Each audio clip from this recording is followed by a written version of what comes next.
Voy a destacar ciertos hitos históricos que han dado forma al tema que voy a exponer. El primer hecho histórico importante que destaco es el Tratado de Tordesillas en 1533. Este tratado se dio entre el Reino de España y Portugal, más exactamente en España hacia el Reino de Castilla. Hace poco se había descubierto América y este tratado buscaba como crear ciertos límites sobre el océano Atlántico que permitieran establecer las rutas, las conquistas, las zonas mercantiles de cada uno de estos reinos. Entonces, digamos, estableció una línea que cruzaba el océano Atlántico. Entonces, de la línea hacia el lado oriental, los portugueses tenían pues los derechos, según ellos tenían los derechos a explorar esas tierras, a conquistar, a comerciar. Y de la línea divisoria hacia el occidente estaba el territorio de los españoles. El papa de turno daba como una carta, se le llama bula, donde le daba legitimidad a todos estos actos. Este tratado da origen a una palabra que se conoce como periferización.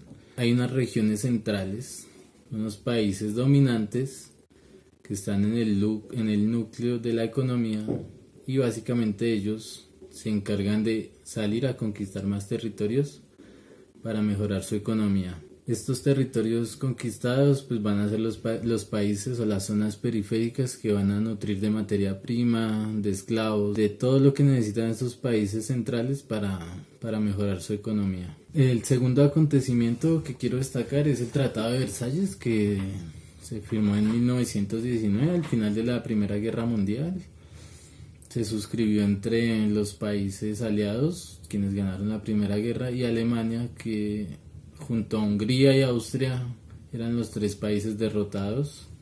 El artículo 22 estipula una repartición de colonias por el mundo a la Sociedad de las Naciones, es decir, que la Sociedad de las Naciones son las naciones aliadas quienes derrotaron al Tridente en la Primera Guerra Mundial. Supuestamente este artículo trataba de crear estas colonias para que estos países ayudaran a estos otros colonizados a alcanzar el desarrollo. Pero no fue así.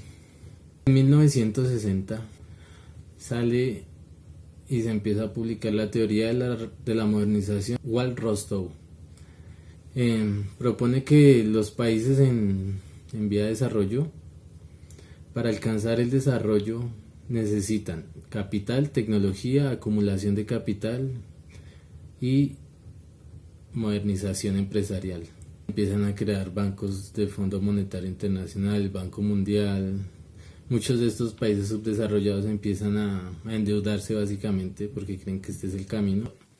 Voy a citar: mientras en el siglo XVIII la proporción entre la riqueza de los países periféricos y de los países centrales era de 1 a 2, a finales del siglo XIX se volvió de 1 a 5, a mediados del siglo XX de 1 a 15, y esa distancia fue de 1 a 45 en 1980, ya que ahorita en el 2020, 40 años después, esa distribución debe estar mucho más alta.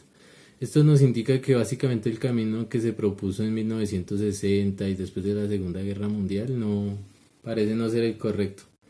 Básicamente esto lo que está haciendo es que la distribución de riqueza sea cada vez más desigual.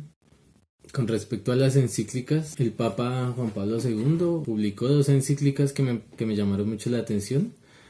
Una es Labor in Exercens, que recuerda la dignidad de los derechos de los trabajadores, donde insta a estos a denunciar abusos y donde remarca que el trabajo es una herramienta fundamental de la existencia del hombre. La segunda encíclica que me llamó la atención es Popolorum Progressio, que habla de la preocupación por el subdesarrollo y la miseria, donde básicamente remarca que sí, que el capitalismo y el camino que estamos recorriendo está llevando a los países pobres a ser más pobres.